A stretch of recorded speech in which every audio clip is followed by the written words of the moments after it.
Good evening, everybody. Welcome back to Torah on Tap. We are continuing from where we left off last week. We are on the Jewish path to the unseen, Mysticism, Mystery, and Meaning, part 2. This is actually part 3, but this is the source sheet from last week. I went a little crazy. We ended up, if you were paying attention last week, we were in the middle of a conversation about the 974 generations that existed before this world that you and I are in. And I say it that way because it's unclear as to whether or not these were generations that actually existed, physical things or spiritual things. And we left off with a machloket between Rashi and Tosafot dealing with this exact issue. We're on source number 15. And it's interesting, I'm not sure if you were paying attention this week, but there was a summit last Sunday or Saturday in Italy, where there were these Italiano scientists that released this fascinating discovery underneath the Pyramid of Giza. And what they found were these, it was not under the Giza pyramid, it was under the Khufu pyramid.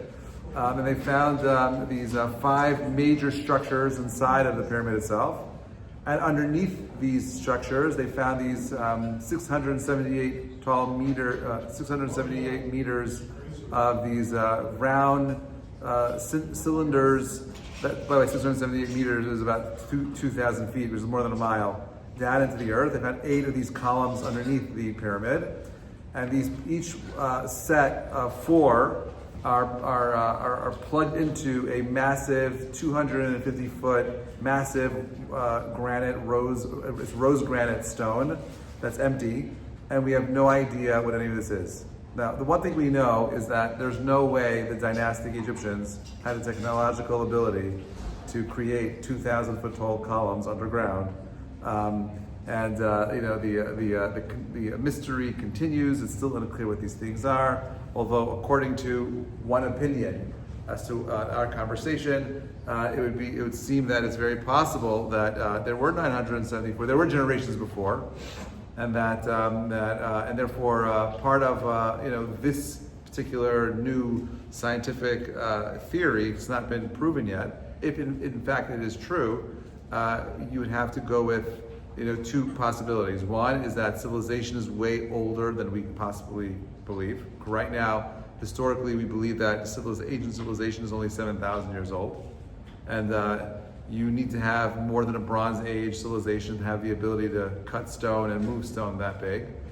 Just so you understand, today, the strongest, machinery that we have could only lift about 150 tons.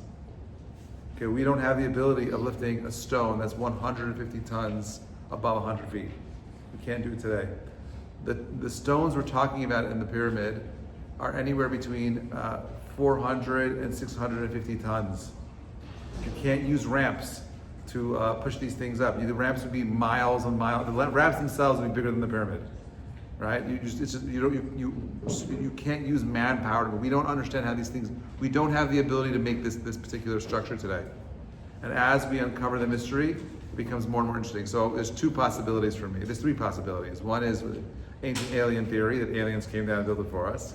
Another theory is that there was advanced ancient civilizations had advanced tools that were lost, technology that was lost, not the same kind of technology that you and I have, different kind of technology. And my third way of understanding it, which is more mystical, is through the dark arts, through kishuf, through magic, whatever that means exactly. That could also be a type of a science that may have been lost. It's unclear, but regardless, we're looking at something that cannot be explained through modern technology. By the way, we wouldn't even know that these were marvels, technological marvels, if we lived in ancient times and we found them.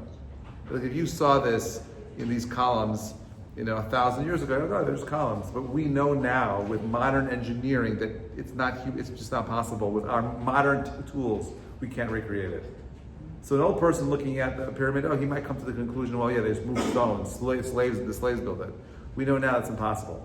And the more and more advanced we become as a civilization, the more and more we recognize that the pyramid itself is asking lots of questions. You have the speed of light baked into the location of it. You have pi. You have all sorts of interesting mathematical numbers that are baked into the pyramid that predate,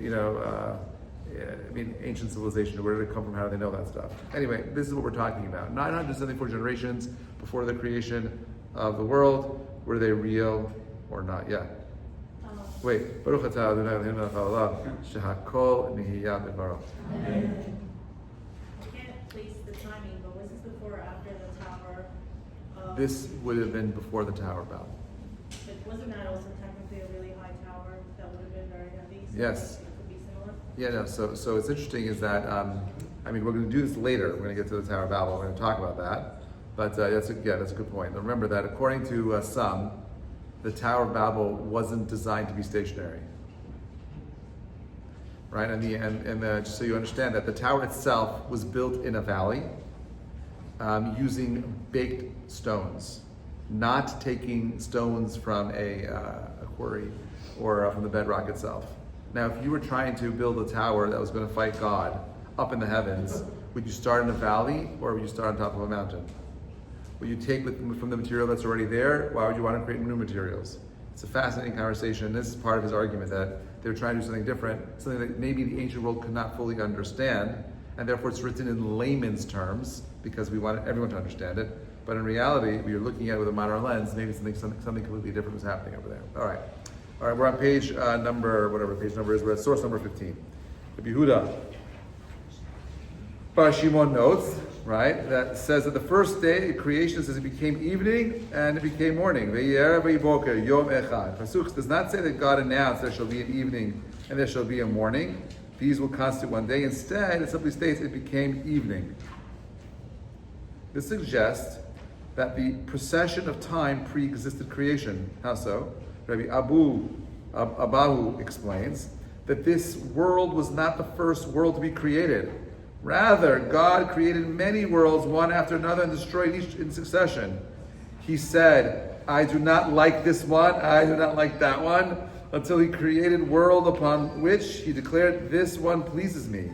This is indicated by the Pasuk in Bereshit, and behold, it was very good, implying that this world is very good, while the previous worlds were not. According to this Midrash Rabbah, the suggestion over here is that there were multiple civilizations that existed before the ones you and I are in. And therefore, when you talk about something like ancient civilizations, talk about the younger Dryas period, which was about 12,600 years. There was a massive asteroid that hit the Earth, and caused massive flooding through North Africa. Okay, I don't know if you know this, but North Africa is mostly desert. But about 12,600 years ago, it was one of the largest systems of freshwater rivers on the planet.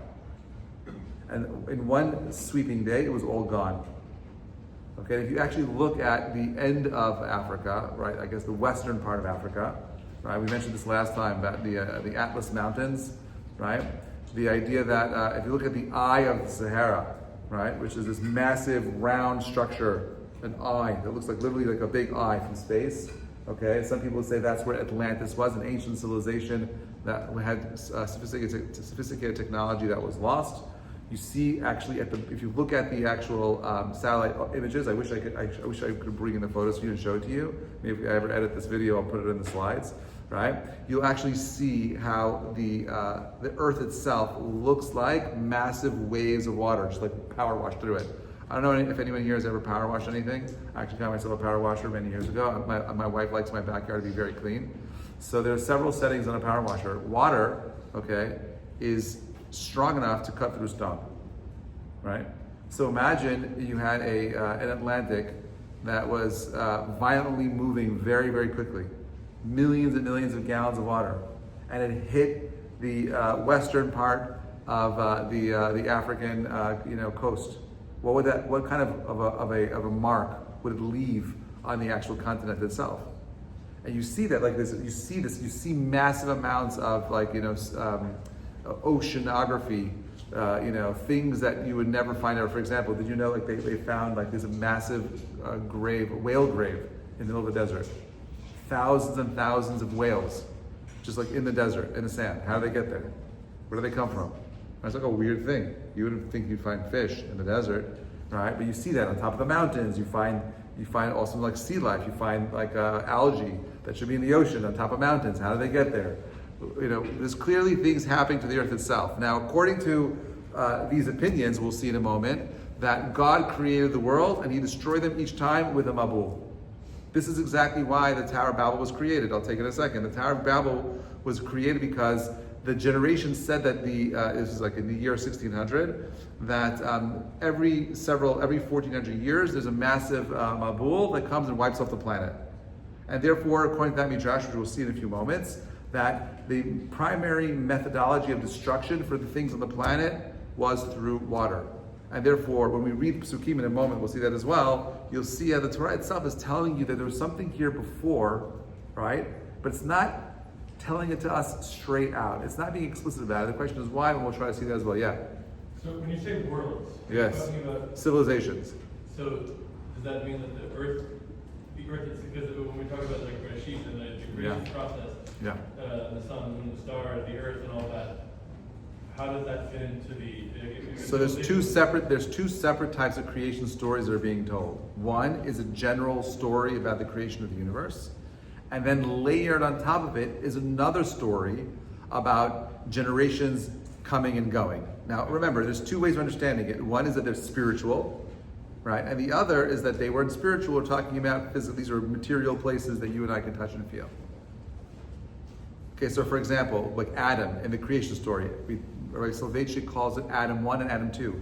He says there's two separate creation stories about Adam. The first one is Adam 1, which is Vayivra Elokim et Adam b'tzelem Elokim bara otam, Zakar nekeva bara otam. God creates man and woman in his image. And then that's in Genesis 1, 27 through 29, okay? But if you look at Genesis 2, chapter 2, okay, verse 15, it says, Lo tov liyot adam levado. It's not good for man to be left alone. I say, Ezer kenegdo. So what happened between chapter 1 and chapter 2? So according to those that say that the Torah is written in chronological order, we don't explain what happened to Chava. So the Zohar deals with it mystically and saying, oh, that first woman was really, right, a female demon, okay? And he was alone. Another way of understanding it is that no, that was the first creation of man, prototype man, and then all these generations came and went, came and destroyed, came and destroyed, came and destroyed. And all that Adam represents is a man that was able to reach a level of nevuah, prophecy. And at that heightened state, he was unable to find the shidduch, a match, and then God creates Chava for him. And the Nachash in the story is involving himself because he wants to prevent this new hybrid man of spirituality he wants to prevent him from creating a new civilization, a new group of people that were not involved in kol chayot hasadeh. It says the Nachash haya arumi kol chayot hasadeh. Why? He's got to tell me he was more cunning than all the other animals. Who cares? Clearly, he's a speaking, talking, thinking, argumentative, cognitive being. He's not a snake. A Nachash is a snake. It's a terminology that the Torah is using to describe him as someone who can't be trustworthy, someone who's sly, right? What's that? I mean, he wasn't an Adam, but he was human. He was. I would call him a subhuman. Yeah. Because human is what you and I are. Yeah. Yeah. Does that answer your question? Any other questions before I move on? Okay, fantastic. All right. Super exciting. Rambam in Hilchot Teshuvah, he says every person has the ability to lead a righteous life and be a tzaddik, or to follow an evil path and be a rasha. This is the fundamental principle upon which the entire Torah and mitzvot are based on. We believe in free will. Moshe declared in Tzavim, see, I have set before you today, hachayim ve'hamavet, life, or hatov ve'hara, hachayim ve'hatov, right? Mavet, right, and rishut, evil. Similarly, he proclaimed in Re'eh, he says, see, I place before you today the bracha u'klala, the blessing and the curse. A blessing if you obey, and a curse if you do not obey God's mitzvot. In other words, each person has the ability to choose between good and bad in all aspects of life. If this were not so, what purpose would the Torah serve? With what justice could God punish the Rasha or reward the Tzaddik if each did not have the complete free will to choose his own path? If you're nothing but an optimist robot that God programmed, then how can I punish you? And therefore, God creates a reality where he has to give you something called free will. This is very important in Judaism. The Rambam is being brought down over here because remember, We're talking about the idea that these 974 generations were not created. And if they were not created, then how could they have been punished? Right? You can't punish people that have had no choice or say in the matter. If I program a robot to walk over to you and kick you, you should not be angry at the robot. You should be angry and not punish the robot. You should come and punish the programmer, that's me. Right? If you do something wrong and you believe that all you're doing is following God's instructions because He made you this way, then He can never punish you. What does God want to give you more than anything else in the world? What? He wants to give you tov, it's true, but even more than tov, you know what He wants to give you? What? Pleasure. Yes. But more than that is individuality. He wants you to be you. And it's such a simple thing to say. Because everyone, the feel-good answer is good, pleasure. But the real answer is He wants you to be you. And do you know how hard it is to be you? Think about that for a minute. How hard is it to be you? Right? Think about all the things that get in the way of you being you. But God, more than anything else in the world, He wants you to have your own identity. He wants you to be you. Right? So here you have, and this, by the way, I think this is what the Rambam is saying. And his Hilchot Teshuvah, he's not just saying, oh, well, you have free will. It's more than that. He's saying that you have the choice to make. Do you want to be someone that is an expression of your pre-programming? Because we all have pre-programming. We spoke about this in the Mazalot months ago, right? When we did the Zodiac. We spoke about it when we did the what's it called? The elements. Okay? But you're not defined by your programming. You have the ability of rewriting your programming. It's interesting, we say that when, who was it? It was my daughter. She was doing something on Shabbat, and I like to, I'm like, don't worry about it. We're going to get punished for it. Like, when you're a kid, all the bad things that a child does from the time they're born until they're bat and bar mitzvah, all of that goes on the parents, right? And then after that, right, they say you don't have a Yetzer Tov until you're bar and bat mitzvah. And then at your bar mitzvah, you get a Yetzer Tov. So does that mean when you're 12 days and one day God could punish you? Is that fair? And the answer is no. It's not fair. It's not fair. So the Gemara says that you don't get punished until your 20th birthday. Now when you're 20, you had enough time, 7 to 8 years, to figure it out, and now you're fully responsible. Okay? So when you're fully responsible, that means now you finally have the ability of rewriting your code. Who do you want to be? What kind of person do you want to be? So it's hard being the best person because I'm lazy, I'm tired, I'm a product of my environment, I'm scared of making other choices because I'm scared of losing my identity, when in reality, the things that we should all be moving towards is the greatest version of ourselves. That is your identity. When we let go sometimes of what we think is our identity, we end up discovering a greater part of our identity. For example, when I decided, I remember when I decided I wanted to go to Israel for the year and take off a year of college. So I went, the first thing you do is you gotta go speak to your advisors. I spoke to my friends. So I had my friends, we went out, and I'm like, okay guys, so this is what I wanna do. Thinking of taking a year out. Are you loco, man? Are you crazy? What are you thinking about? You get every single reason as to why this can never happen. You're gonna become really fanatic, you're gonna become too religious, you're not gonna talk to us anymore, you're not gonna hang out, just do college first, and then those are all horrible reasons. I'm never going to be able to go later. I need to go now. And so while there is a fear of losing everything, but you know what I realized? You got to do you. You can't worry about the world around you. And while I know my friends were annoyed at me for going, I know that they have so much respect for the fact that I actually went. And I would even say that when they look back, because I invited all of them to come with me, right? I think when they look back at that moment in time, they regret not joining me on my mission, on my journey, right? I think they all regret it. All of them do. They said that. They could never say it because they could never admit it.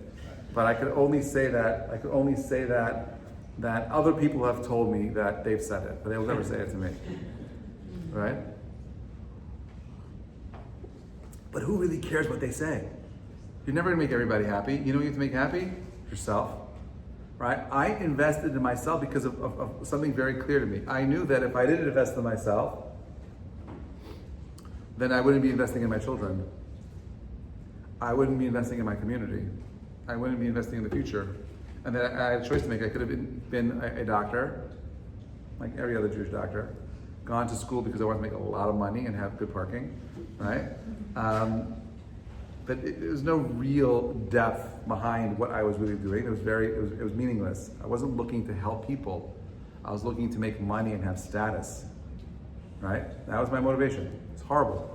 But I thank God I found the ability of spending 1 year and breaking free and trying to find something more. The Rambam is saying that God creates the world where each of you have the ability to make choices. Who do you want to be? We quote a pasuk in Shemot. It says, "V'yanu kol ha'am v'yachtav v'yomru kol asher diber Hashem na'aseh v'yashav Moshe divrei ha'am el Hashem." Right? This is na'aseh v'nishma. V'yavo Moshe v'yisaper la'am et kol divrei Hashem v'et kol ha'mishpatim v'yan kol ha'am kol echad v'yomru kol ha'dvarim asher diber Hashem na'aseh v'nishma. V'yikach sefer habrit v'yikach ba'oznei ha'am v'yomru kol asher diber Hashem na'aseh v'nishma. All these psukim are expressions of the Jewish people coming along and saying, yes, we will do, we will listen, and we are going to adhere to the Torah.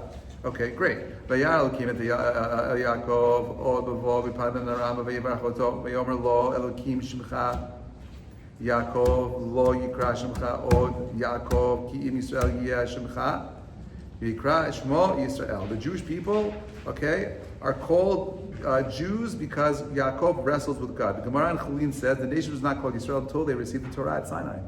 You see that. The Jewish people, their title does not change until Bnei Yisrael is not called Bnei Yisrael until Har Sinai, until they accept the Torah. Because the title of Yisrael was not reserved for the Jewish people. It's a title that was reserved for the people that would accept the Torah. It just happens to be that the children of Yaakov accepted the Torah. But anyone could be Yisrael.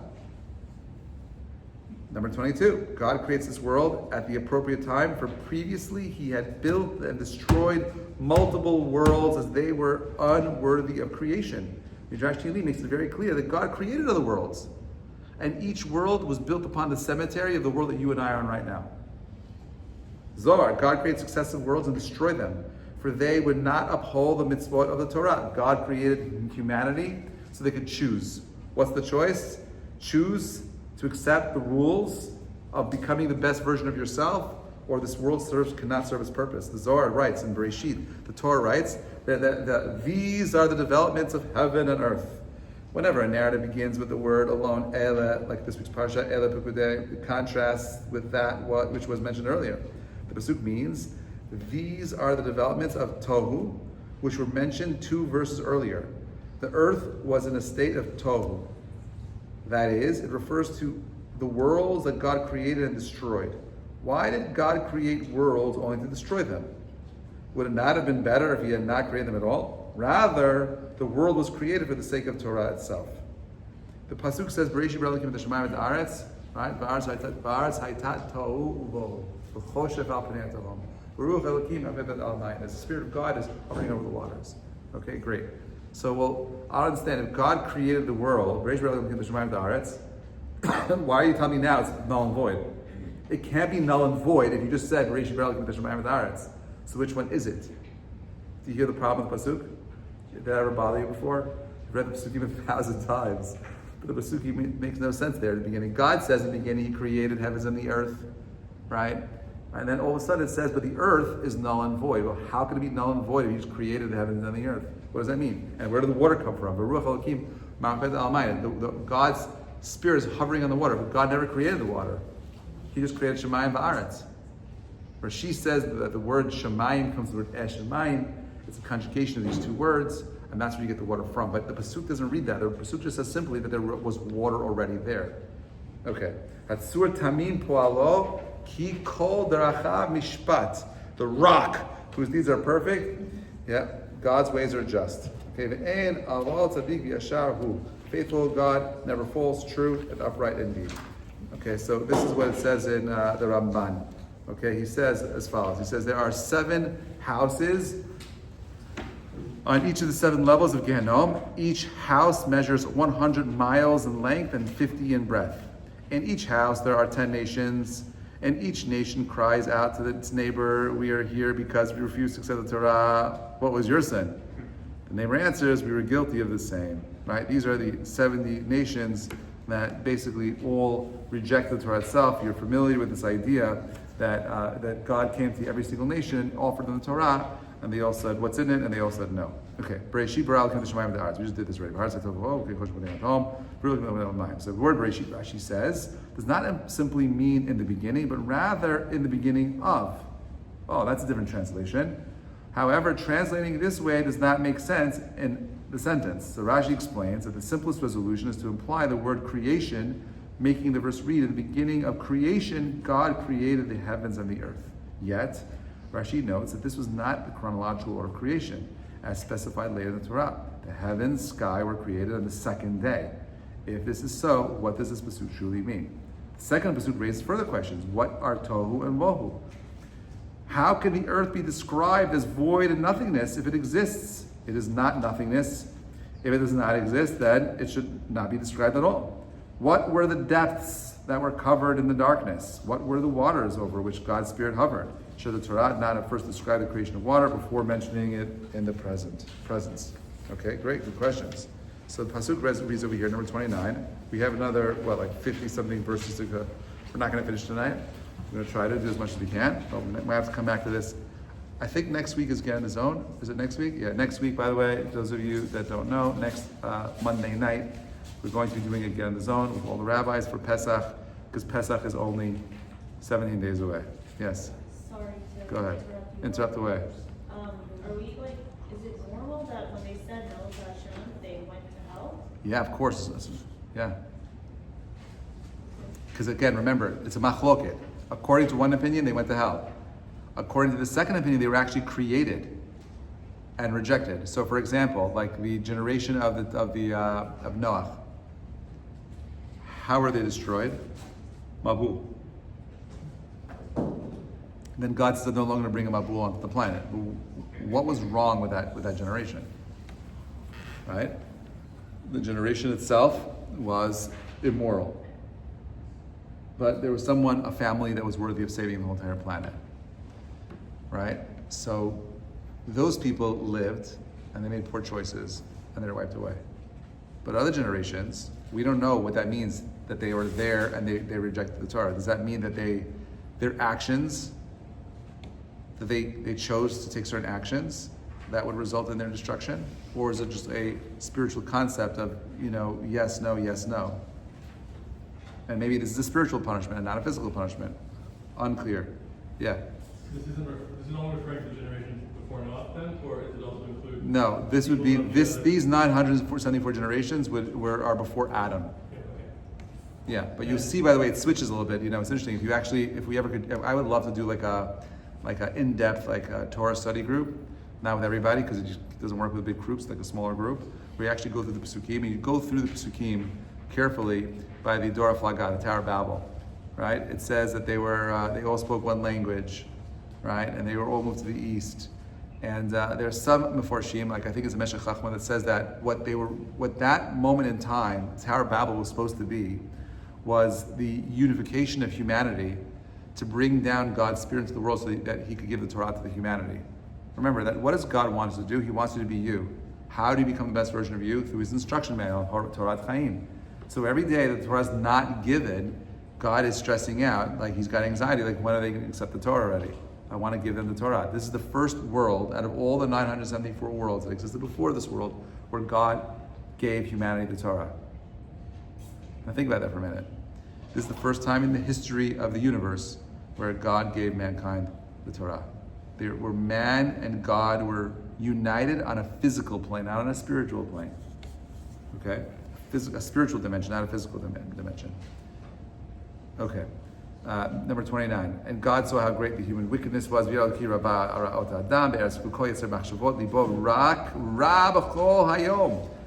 is talking about the Noah. He regretted, right? And he was filled with sorrow. Hashem emechet ha'adam asher barati ma'al pnei ha'adama mi'adam ad behema ad remes v'ad of hashamayim ki nechamtim ki asitem. I regret making them. I'm going to wipe them off the planet. But Noach matzachem ene Hashem. Okay, so Rashi points out the word HaTorah, ha'atidot lihiyot Torah.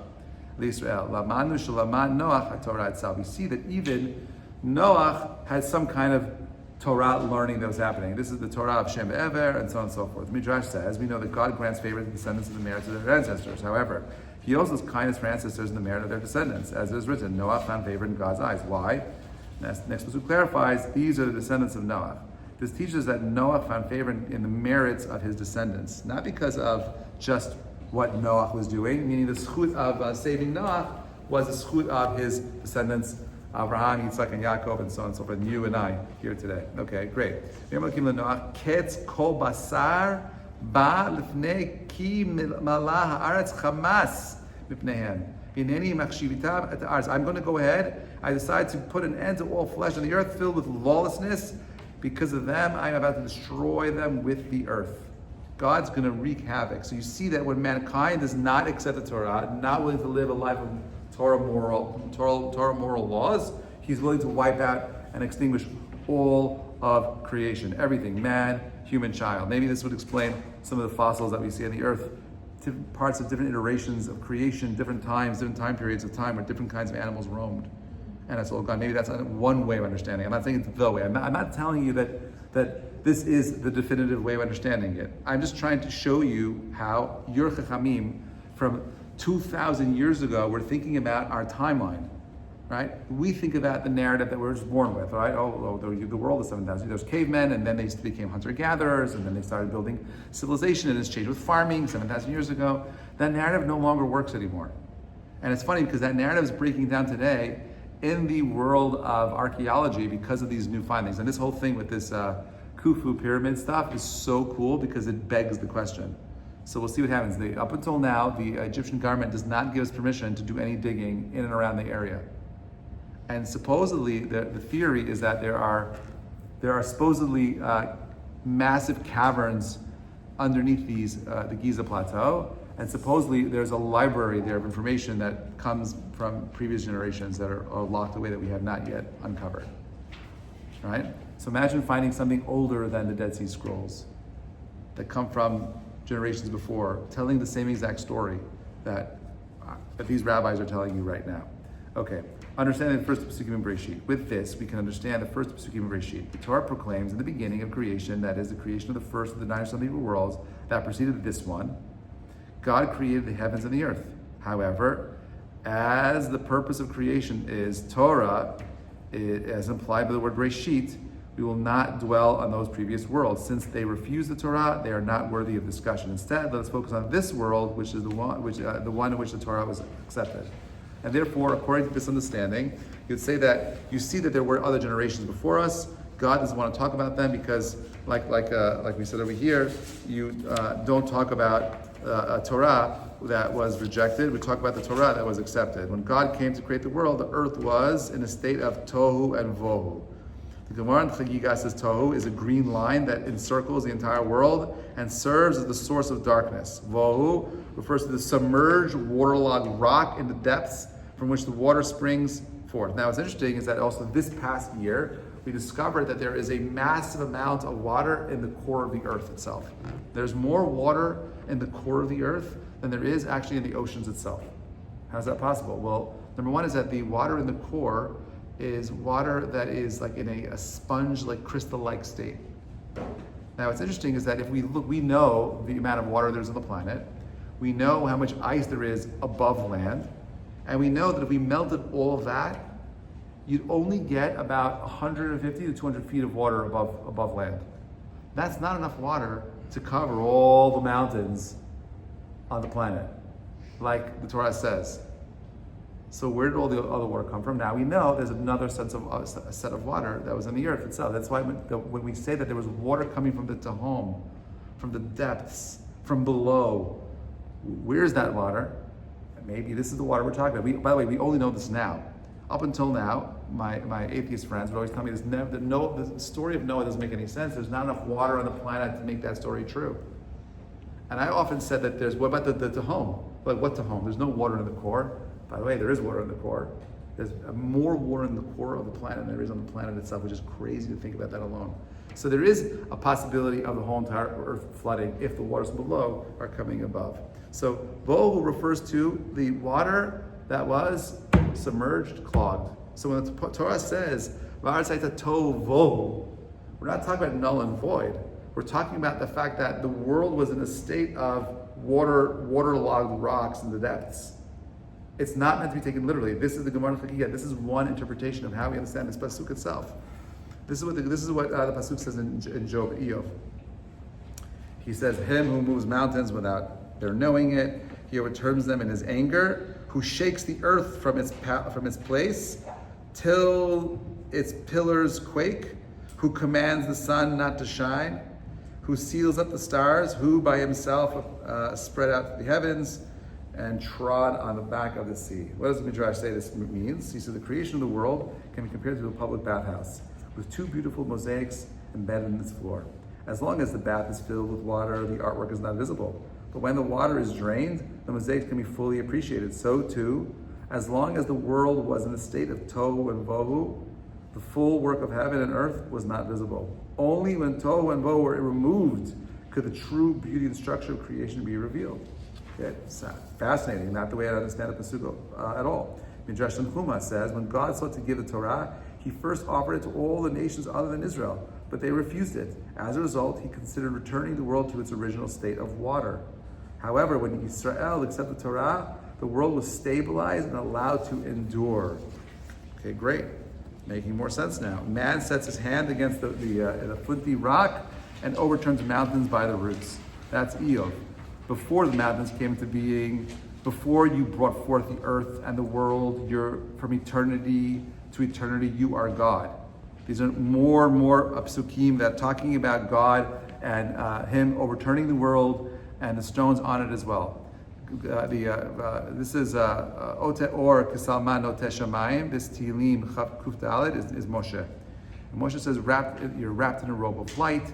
You spread the heaven like a tent cloth. He sets the rafters of his loths in the waters, making the clouds his chariot, moves the wings of the wind. He makes the wind his messengers, fiery flames his servants, and established the earth and its foundation so that it will never totter. You made the deep cover. It is a garment of water stood above the mountains. Okay? These are all prophecies. This is all nevuah that he's talking about. What's he talking about? Now, maybe this is what we're talking. Maybe you understand now in the context of this conversation what Moshe is actually saying over here.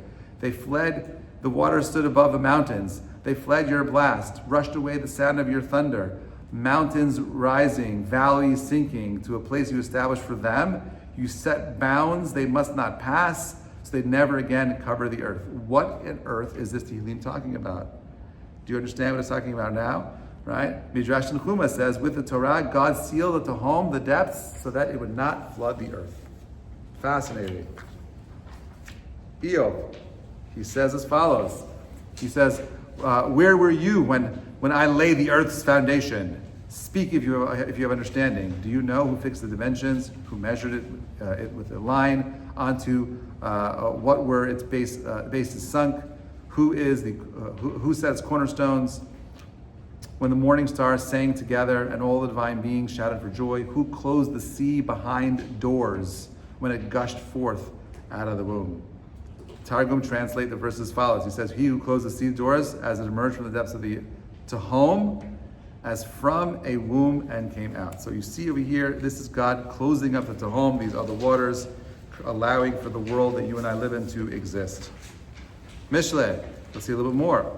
King Solomon says, the Lord created me at the beginning of his course, and at first of his works of old.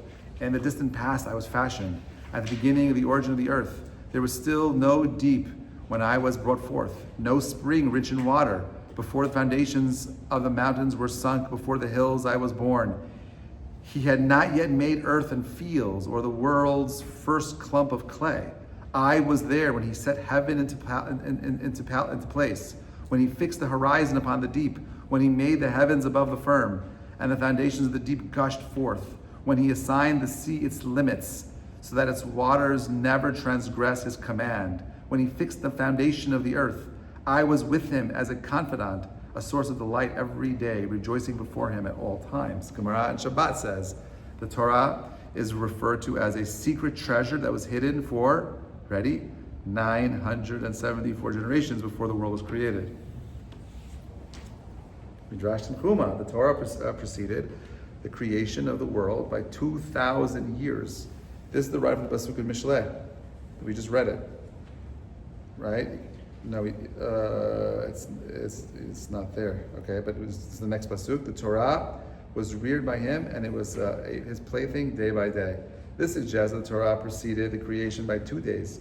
However, since 1 day for God is equivalent to 1,000 years, 1,000 years in your eyes are like the passing day. This is why, by the way, we say that the world will exist for 7,000 years, because the 7,000th year is Shabbat for Hashem, and in the 7,000th year, everything will come to an end. 6,000 years existence, 7,000 years Shabbat, the world comes to a rest, and then in the 8,000th year, the system starts again. Okay? This is the case of Torah predates the world by 2,000 years. Fine. Fascinating. Gemara in Chagiga says, Rabbi Yehuda quoted Rav saying, 10 things were created on the first day. Heaven, earth, tohu, bohu, light, darkness, wind, water, and the length of the day, and the length of the night. Midrash says, during the time of the Beit Mikdash, there was an instruction called ma'amadot, literally stations. Okay, what's the purpose of the ma'amadot? Torah mandates that korbanot be offered daily on behalf of all Yisrael. However, when a sacrifice is offered, it must be accompanied by someone standing as a representative. Since the korban tamid, was brought on behalf of all of Yisrael, logically the entire nation should be present.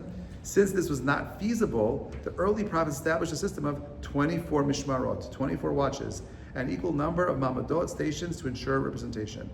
Okay, this is how it worked. A mishmar consisted of a division of Kohanim and Leviim who served in the Beit Mikdash in a 24-week rotation cycle. Each mishmar was associated with a corresponding mamad, a group of Yisraelim designated to represent this nation. Okay, so when the mishmar was on duty, the Kohanim and Leviim form a group ascended to Yerushalayim to perform the service of the Beit Mikdash. Yisraelim from that mamad who lived in Yerushalayim would also go to the Beit Mikdash and stand by the korban that was offered. Those who lived elsewhere would gather in the local synagogues and engage in special Torah readings.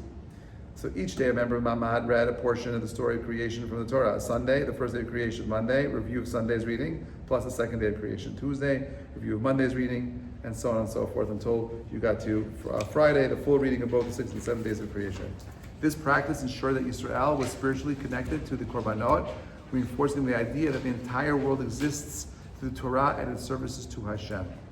The concept of that God is recreating reality every single moment is one that has to be understood. The Gemara says as follows, that without the korban sacrifice and their associated mamadot, the heavens and the earth would not endure. We don't have the korbanot today. The Torah states in Reshit that Abraham asked God, how can I know? But ma'edam, how will I know that I will inherit the land that you promised me? Abraham's true concern was, perhaps Yisrael will sin, and you will deal with them as you did with generations of the flood and the generations of the Tower of Babel. God reassured Abraham that this would not happen. Abraham then asked, but what merit will they avoid such a fate? And God said, take for me 3 heifers, 3 goats, and 3 rams. Indicating that the korbanot Yisrael will offer from these species would secure their preservation. Thus, if the korbanot safeguard Yisrael, then it will also preserve the universe itself. For if Yisrael were to cease to exist, the world itself would cease to exist as well. It's funny how the world wants to wipe out Jews. What's that? Yeah, you're thinking about that also, right? But it's clear they don't fully understand what they're doing, right? But you're picking out this one group of people over and over throughout history. Makes absolutely no sense. You're going to pick out Jews. So you have Jews living in Europe. You guys are Jews. Go back to Israel, right? You have Jews that went back to Israel. You guys are colonizers. Go back to Europe. Make up your mind. You're Ashkenazi Jews. Go back to the countries you came from. It's a lose-lose scenario, right? And the reason for this is because on a spiritual level, they don't fully understand this. We represent something to them. They can't put their finger on it. And that's why you're going to see Jew hatred becoming a bigger issue. If you think it's bad now, my suspicion is it gets way worse before it gets better. It's not so bad yet. Because at its total expression, right, you'll see that the non-Jews are there to react to the lack of spirituality from the Jews themselves.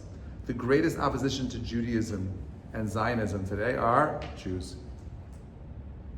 As long as Muslims could say, well, you have Jews that are anti-Zionist, you have Jews that say this, Jews that do that, Jews that don't do that, you have Hasidic Jews that are standing out and supporting the Palestinians. Something's wrong over here. Nefesh HaChaim, chapter 2 says that he renews each day, right? We read that every single day, that God renews each day of creation. This wording is puzzling. In the context, each day and constantly seems to convey the same idea, making one of them appear redundant. Did the Anshe Knesset Gedolah, who compiled our prayers, not adhere to the same principle of brevity and precision of the Chazal urged upon their successors? Furthermore, does not Shlomo Melech, the king of Israel, enjoin all those who approach God in prayer to use concise speech? Do not be quick with your words before God. So the Gemara says, so what we're saying over here is like this. Number one is that obviously, means that at every single moment, God is recreating reality. What does that mean? Did you ever watch you ever use your video camera and then like somehow record somebody else's like TV screen, and you notice that there's like a line that goes like up and down the screen, and like where there's like flickering, and the reason for that is because the way any screen works is that it's blinking the image so fast in and out, the lights are moving so fast, it creates this illusion that you're looking at something that is flat and not changing, when in reality everything around you is really blinking very, very fast. Okay, it's blinking very, very fast because at each moment it's recreating the frame with all the little adjustments that are happening in each next frame. It's like those picture books, those coloring books. You color and you flip it, and like you see like the character moving, and therefore like each moment, each slice of time, God is recreating that particular moment. So if I was to take this cup and drop it straight down, right? What would end up happening is God. It's not that it's falling. It's that God is recreating the image of this thing moving down every single second. And that's why it looks like it's falling. It's not just falling, but each moment of creation is recreating itself going down. That's what Mechadesh B'tuvo B'chol Yom Tamid Maseh Reshit means. That every single Tamid means always, every minute, God is recreating reality. And that means that if you're in this room right now, God is thinking about you, He's recreating you. You're here because He wants you to be here. Do you understand that? So great. So He creates a world where that question is why? Why does God need to create a world where He's got to always recreate it? He's an infinite being. Can't He just create one creation? Why would He do this? Why would He create a reality that's always being recreated? Does that make any, would you create a world like that? Well, clearly He's a good creator because He's the creator, right? And He had some reason for it, but the question is why? Like Mitzat Svara, it makes no sense. Mitzat Svara would be like just it's a weird like waste of it. Maybe He's conserving energy, and that He doesn't want the lights to always be on, so He has a flicker effect. I don't know, but we have to ask ourselves why. Gemara Megillah says as follows: 48 prophets and 7 prophetesses prophesied for Israel. This appears to contradict another passage in Tanakh that says that there was a man from the heights of the prophets, and his name was Elkanah. This location is also referred to as simply as the heights. The unique designation, the heights of the prophets, teaches that Elkanah was one of the 200 prophets in his time. This suggests that there were far more than 48 prophets in total. In reality, there are many more prophets. 48 prophets and 7 prophets mentioned in Megillah 14a refer to only those who were prophesied were recorded in Tanakh. This conclusion confirmed elsewhere in the Gemara. Israel had many prophets, twice the number of people who left Mitzrayim, which is not 600,000. That would be like, we're talking about, according to this opinion, we're talking about 1.8 million prophets that the Jewish people had when they left Mitzrayim. That's a lot of prophets. Why are so few prophets mentioned in Tanakh? Only those prophecies relevant for all generations were recorded. Those that were not only important for their own time were not written down. So if it wasn't important, we did not write it down. I'm just trying to think, should I stop over here or should I keep going? Keep going. We have a long way to go. All right, fine. Let's keep going.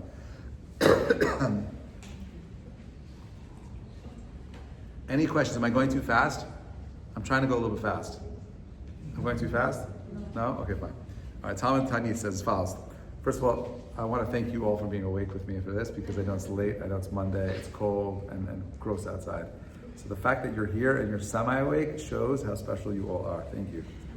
Okay, the Gemara in Tanit says as follows. The members of the Mamad, this is not an easy class. The members of the Mamad, because it requires you to think.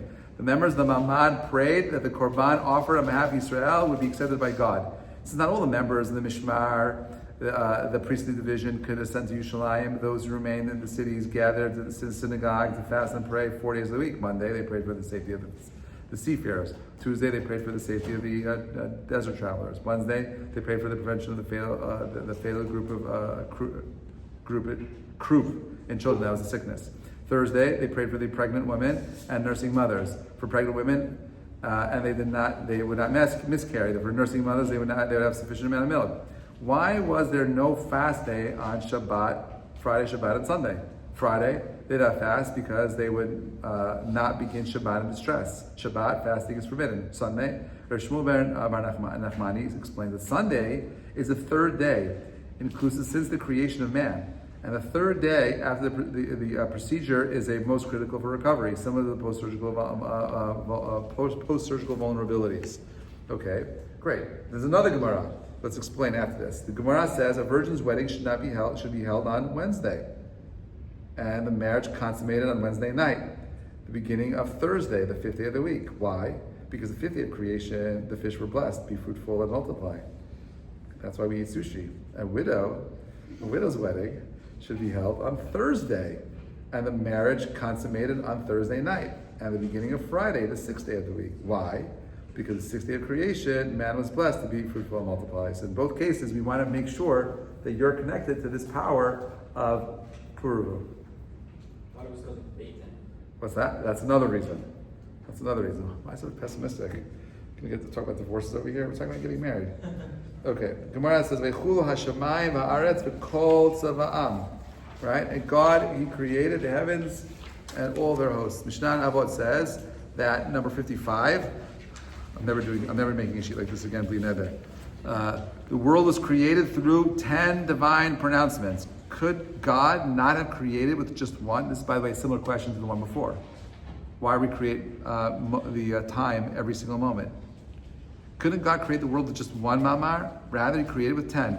Why? To magnify the punishment of the wicked, who ruin the world, created with 10 pronouncements, and increase the reward of the righteous, who sustain and uphold the world created with such significance. Okay? And God said, let there be light, and there was light. So where do you think we're going with all this right now? Sounds like we're going on a nice trip.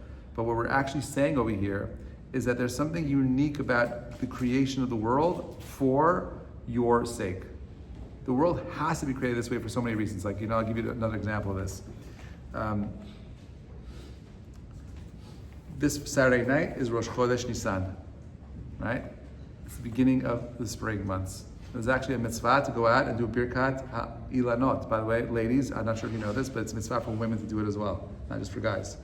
The Zohar says the reason why you do Birkat HaIlanot, that means making a blessing on a fruit tree, is because you help the souls that were reincarnated into the earth and wood be removed from the trees. Right? That your blessings are the power of changing the material world and releasing these souls from the trees themselves. And that's what happens now. But there's another reason for this, that this is the time where the world around you begins to change. The world around you becomes to leave and move away from the darkness of the winter and move into the beautiful warmth of the spring. Okay. Each Hebrew month has particular signs to them. We spoke about this in our Mazalot class. And we also know that each month has a particular configuration of God's name. Yud, He, Vav, He. Right? Now, there's actually a Japanese linguist who says that name of God, Yud, He, Vav, He, also known as Yahweh, right, is actually is not pronounced properly because the letters themselves don't have vowels. And he says that that name of Hashem is really the sound of breath itself, like he says that it's just the power of breathing itself. That when you're saying Hashem's name, you're actually referring to the God that breathed life into humanity, and that's what we say when we say Yud Kei Vav Kei. Now the word Yud Kei Vav Kei is made up of 4 letters: Yud, He, Vav, He. Right? So the Yud and the Vav are masculine letters, and the He are feminine letters. The Yud always represents a power that comes from above and comes down. Okay? And the Vav represents a power that comes from below and goes up. Okay, because it's the same thing like a yud, but a longer stem. It's coming down, up. Okay, and they're both impacting the masculine to the feminine, from a higher plane to a lower plane, and from a lower plane to a higher plane again.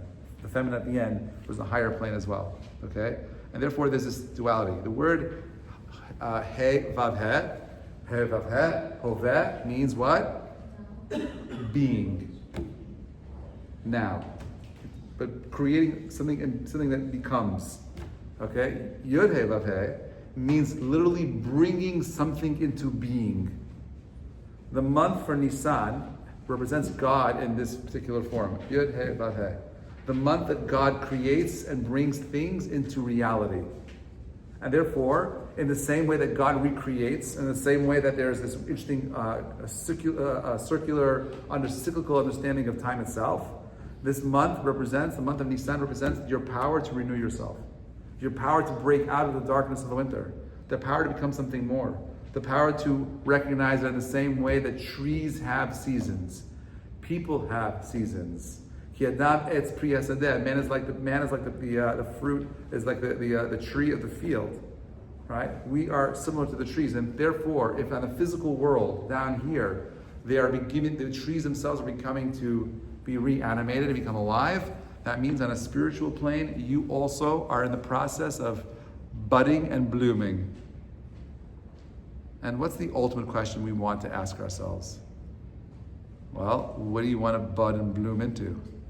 Right? Because remember we said earlier, why did God create the world? That's right. Now, what would happen right now if I gave you my black, I don't have one, but if I had a black Amex, an American Express black card, right?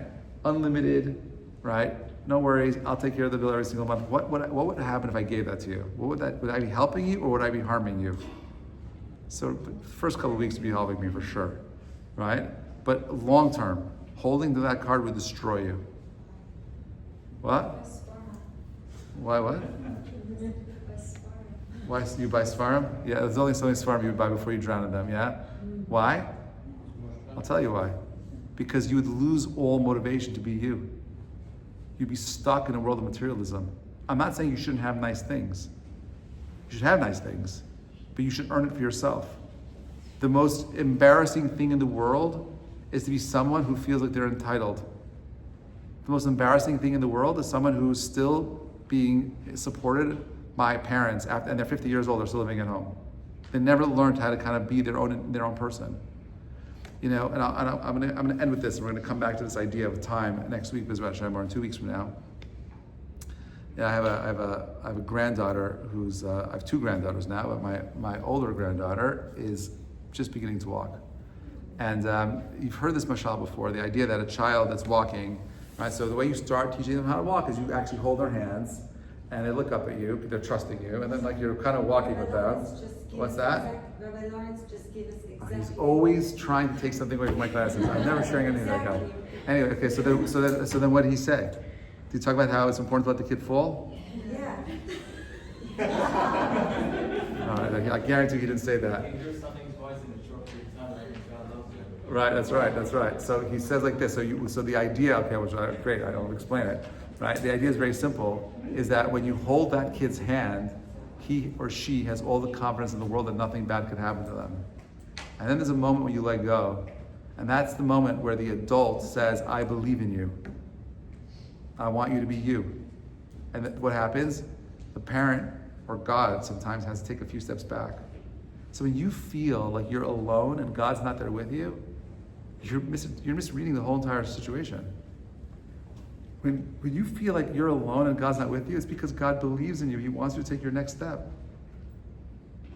He wants you to be you. Just like every parent wants their child to walk on their own, not to have to hold their hands everywhere they go, or for them to have a walker, right? The only way you can be you is if God takes a step back and gives you the space to become you.